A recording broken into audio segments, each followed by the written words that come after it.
आरोपी? लोणीकंद पोलीस स्टेशनच्या हद्दीमध्ये तुळापूर परिसरामध्ये इथं एक मध्यरात्री एक पार्टी सुरू आहे आणि ती परमिशनशिवाय आहे, अवैध पद्धतीने आहे अशी माहिती पोलिसांना मिळाली होती. त्याच्यावरून या ठिकाणी कारवाई करण्यात आलेली आहे. इथे अशा पद्धतीच्या कारवाईच्या दरम्यान परिस्थिती होती की 100हून अधिक मुलं मुली आणि इथले सगळे ऑर्गनायझर्स या ठिकाणी होते.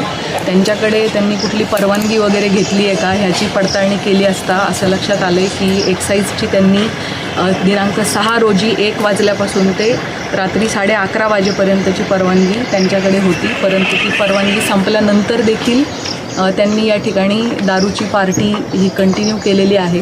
त्याच्यामध्ये काही इसम हे वयवर्ष 21च्या आतले असण्याची संभावना वाटते. आम्ही त्याची तपासणी करून घेत आहोत आणि या प्रकरणी हा व्हिडिओ ज्यांनी उपलब्ध करून दिलेला आहे त्याच्यात काय रोल आहे. त्यांनी अशा रीतीने 11:30पर्यंतची परवानगी असताना पुढेही चालू आहे पार्टी ह्याची त्यांना कल्पना असतानाही त्यांनी ती सुरू ठेवली आहे का ह्याची पडताळणी सुरू आहे.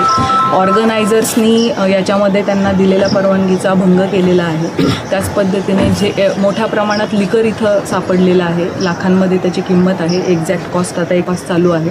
त्यामुळे BNSचे कलम 223, 270, 35 आणि 292 याप्रमाणे गुन्हा दाखल करण्याची कारवाई सुरू आहे.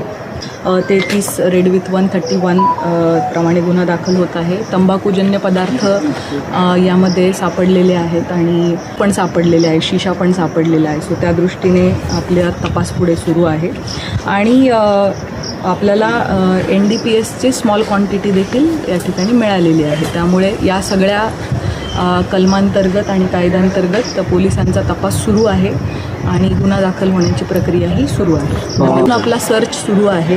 आत्तापर्यंत आपल्याला स्मॉल क्वांटिटी गांजाची सापडलेली आहे. आम्ही त्या स्थानिक नागरिकांकडून याविषयी अधिक विचारपूस करू आणि पोलिसांचा अशा पद्धतीच्या सगळ्या अवैध कृतींवरती लक्ष आहे आणि पोलिसांची सातत्याने कारवाई सुरू आहे आणि सुरू राहील.